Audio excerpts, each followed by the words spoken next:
Once again, NASCAR's reasoning for lowering horsepower makes no sense, and NBC makes a big change to their broadcast booth.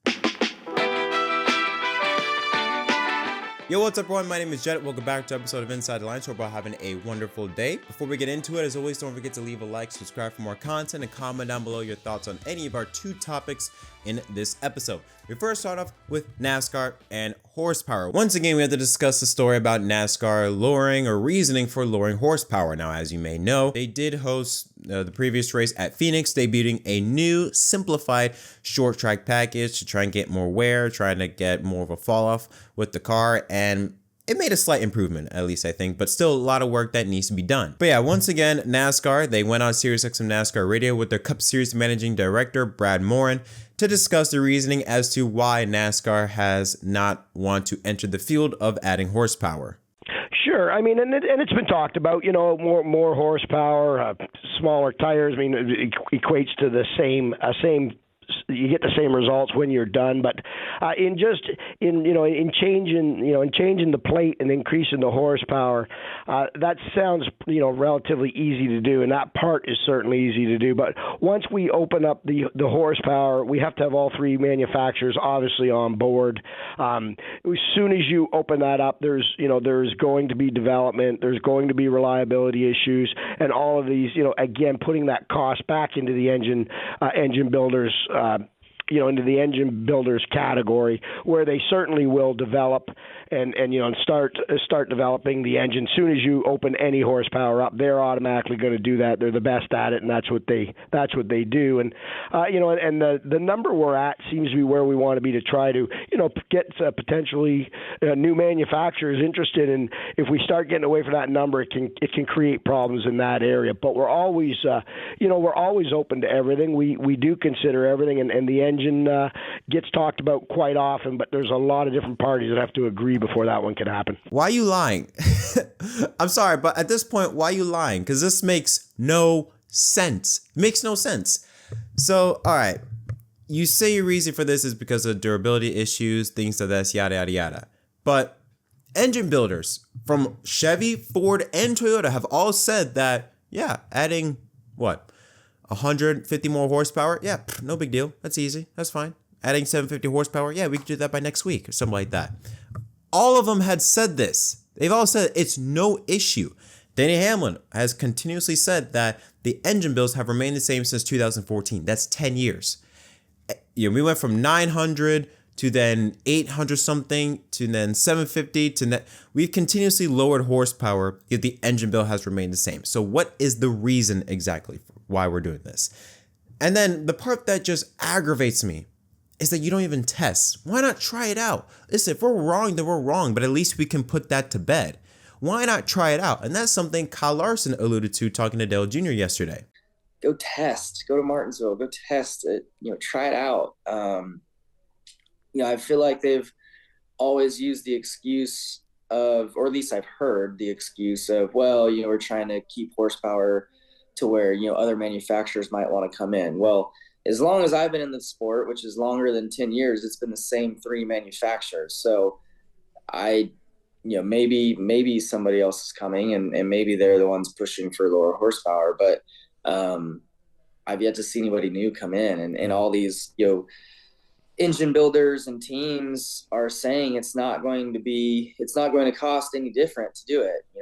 I've heard our, Scotty Maxim say the same thing. He's like, dude, we could bring 1,000 horsepower next week, right? And it not anymore. They're literally taking the engine that I won with at Vegas and making it a 1,000 horsepower engine to put in one of Rick's personal cars they're building right now, so they can do it. So for him to say that, by the way, the guy that he was talking to, Scotty Maxim, I believe the name was, is the director of powertrain at Hendrick Motorsports, involving the engine department. So again, you continuously having drivers, teams, engine builders, things like that. They all saying that, yeah, we can add horsepower, for no reason. We can do it like that. So if that's the case, then why is NASCAR continuing to do this? So NASCAR's reasoning is to say, it's to bring in a fourth OEM. But again, that also makes no sense. If the engine build remains the same for 670 than it was for 900, then what's the point? If the entry fee is going to be the same, no matter if it's 670 or 900, why not just go to 900? I understand 900 is going to be a bit more time to work on, but the point still stands. If it all remains the same, why are we continuing to lower horsepower if it's not cost cutting? The costs are still the same. So what's the reasoning for it? And I think their reasoning is flawed. Me personally, I think if you want new OEMs to join NASCAR, NASCAR's got to grow. Now, current at the moment, they're having a great start. 4 years in, or 4 races in, over 4 million viewers for each race. Last year, 4 races, the entire year had over 4 million. So we're already up to a fantastic start, up 19% at Phoenix from last year. Great start for NASCAR, but that has to continue to grow. Look at NASCAR in the 90s and early 2000s. It was the the fastest growing sport in America. Number 2, the most popular sport behind the NFL. It was growing at a rapid rate. As a result of that, Dodge saw that and wanted to join in on the success, and that's why they announced in 99 to join in 2001, because NASCAR was growing. Look at Formula One. 2014, they've had this hybrid engine. 2015, Honda joins. You didn't hear anything about a new engine supplier, things like that. From 2015 onwards, it always been Renault, Ferrari, Mercedes, and Honda. It took until 2022 to announce a new engine supplier. That was Audi. The following year, it was Ford. 22 Audi, 23 Ford. Interesting enough that in 21 and 22, F1 exploded thanks to result to Netflix, but it exploded like never before.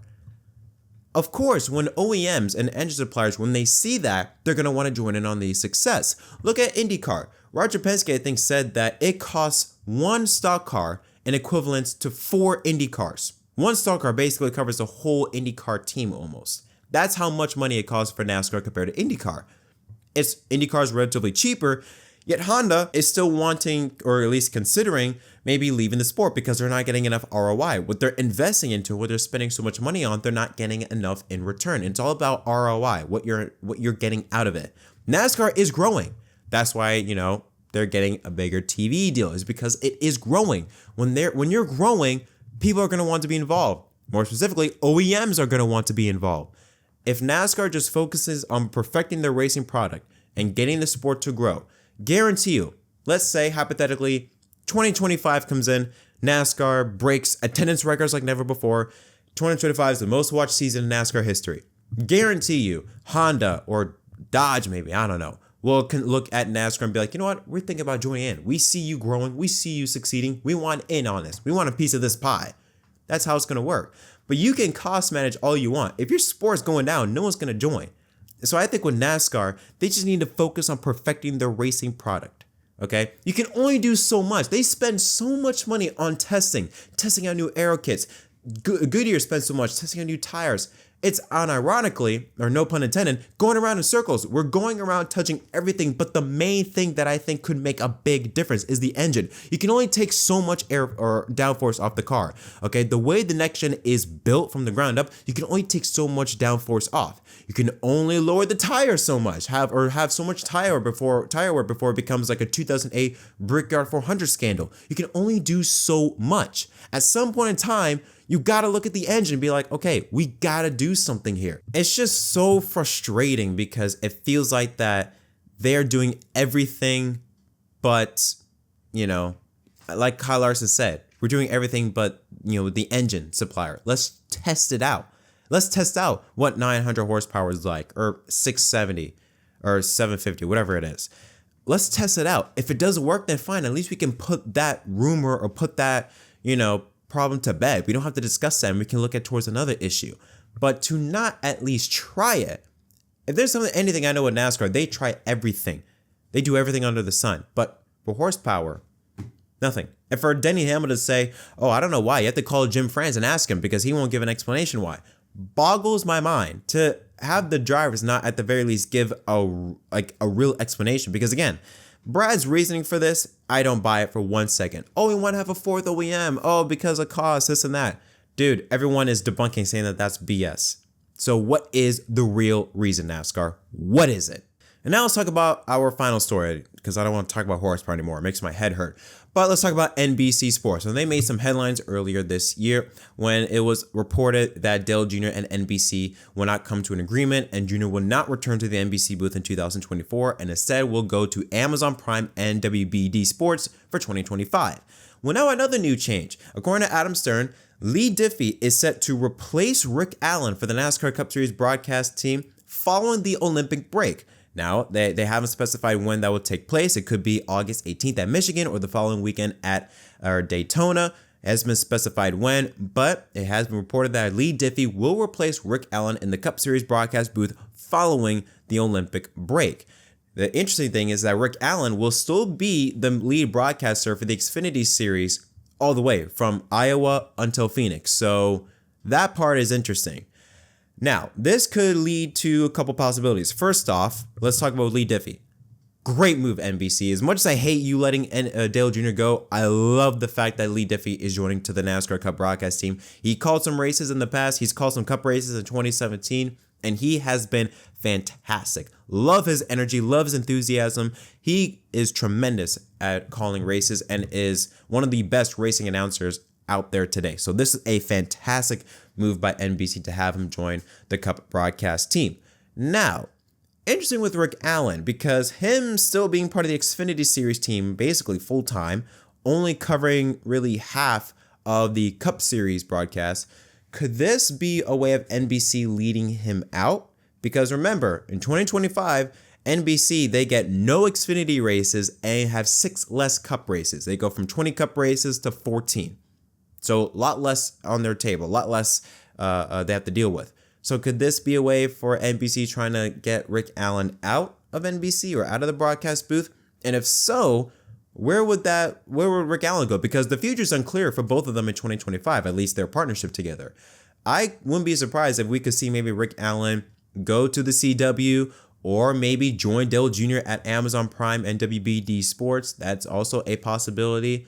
But it is really interesting that the fact that they make a move like this, to have Rick Allen cover the first half and then Leigh Diffey take over the second half. This also raised suspicion as to their IndyCar program. Remember, IndyCar is up for renewal with NBC. There have been reports about IndyCar maybe going to Fox Sports, I think in 2025.